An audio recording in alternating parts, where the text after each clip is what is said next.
everyone, I'm Georgia and this is The Sound of Georgia. Today we are looking at my least favourite scene in The Sound of Music. I hate this one.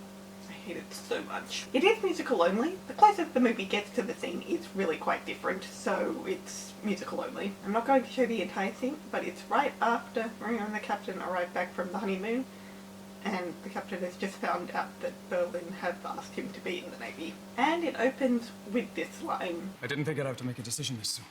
And said opening line is really the problem. This video initially started as a worst lines in Sound of Music, but in the end I spent like half the time of the raw footage complaining about this line.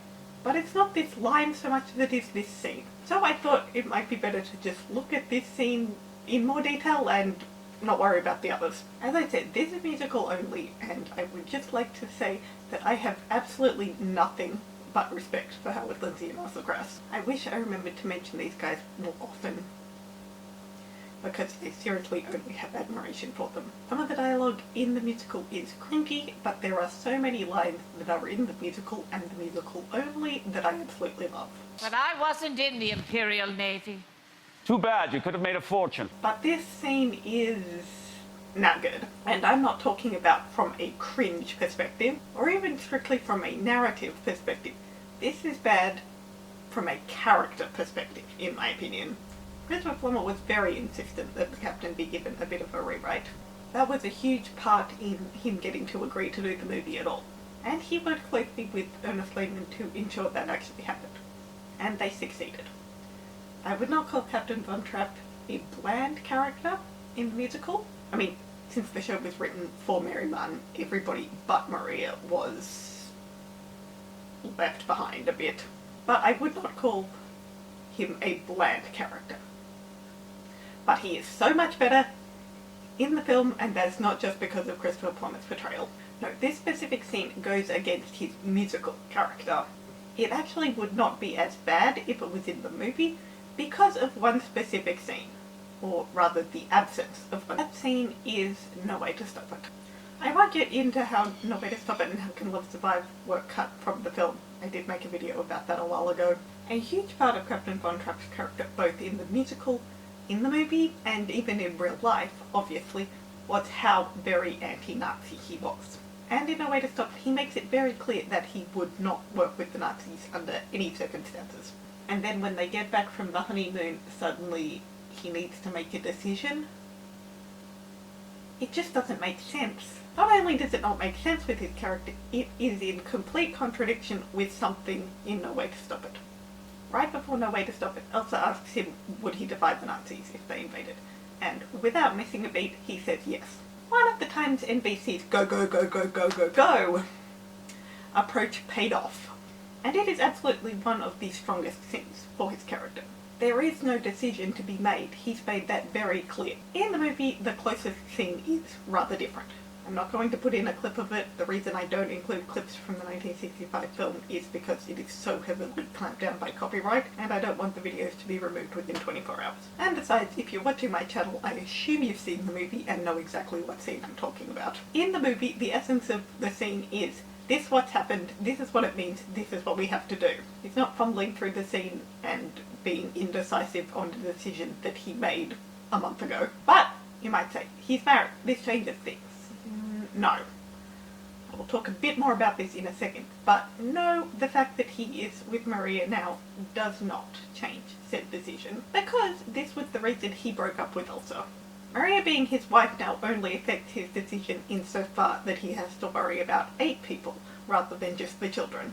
But that isn't really the vibe that this scene gives off, despite a line saying almost exactly that. His decision on what to do has nothing to do on any input from Maria, because this was the deal breaker. He would not believe someone who didn't share this particular ideology. Elsa was happy to passively endorse the Nazis because that was easier for her, and the captain would not have that. And that's why they split. And it doesn't seem like this scene going the way it does is necessary for the next scene. That scene is also painful, with him fumbling through the entire thing, but the same dialogue, in essence, appears in the film in the scene where they've pushed the car out and Zella catches them. And then there's this lovely line. Please, Maria, help me. Now this would work if he was being very open and vulnerable, and not gonna lie, Stephen Moyer isn't actually half bad on that front. That can't make up for the rest of the scene. The help me would work if he was being open and vulnerable with Maria, asking her for support to get through this, because he's never been through anything like this. But the rest of the dialogue in this scene make it clear that he is asking for her help making a decision. Asking for her help in making a decision that the musical very clearly tells us he has already made. Yes, on some level I think he is asking for her support, but it seems to me like that's not what he's asking from her first and foremost. I think they were trying to show a scene where they were unified and working together for the first time as a married couple, but ultimately it doesn't work. All Maria says is that her decision will be whatever he decides, meaning she doesn't really do anything and it adds nothing to her character. So it doesn't add anything to her character and it actually weakens his. It completely contradicts what is one of his strongest moments. Would you defy them? Yes. 4 to 6 weeks later. I didn't think I'd have to make a decision this soon. It really all comes back to that first line, that word, decision. If you change that line ever so slightly and remove the word decision, it makes everything so much better. In the film, Maria even says, "I knew something like this would happen, I just didn't think it would be so soon." If that had been the opening line to the scene in the musical, said scene would have been so much better. I didn't think this would happen so soon.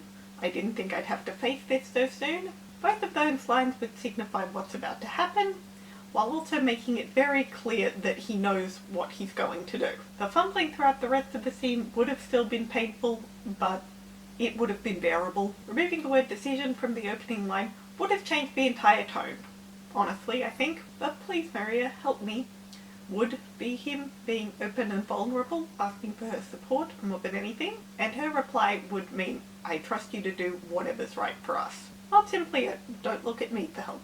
Because the musical focuses more on the political elements than the movie does, the captain announcing that he would defy the Nazis without missing a beat is much more impactful than it would be in the film. Obviously this is still a very big part of his character in the movie, but it's more overt in the show. So having him renege on this decision he made really doesn't work. You could actually look at that scene right before No Way to Stop It in retrospect and think, well, he wasn't that firm on it, he did need to think about it. Which, no. The character was not bad in the musical, but this goes completely against everything we know about him. And the fact that he fumbles his way through this and the next scene do not help. And yes, fumbling through it is written into the musical itself, not just an actor's choice. Once again, absolutely no disrespect to Howard Lindsay and Russell Crouse, but this scene was bad. That line was bad. And that's all I've got for today, guys. I hope you enjoyed. Let me know what you think about this scene. Do you think I'm being too harsh on it? Do you think it's totally reasonable that he would have acted this way, despite what he says earlier? Or, like me, do you find it painful and cringy and wish it wasn't there? Stay safe, guys. Feel free to like and subscribe, and I'll see you in my video next time. So long, bye-bye!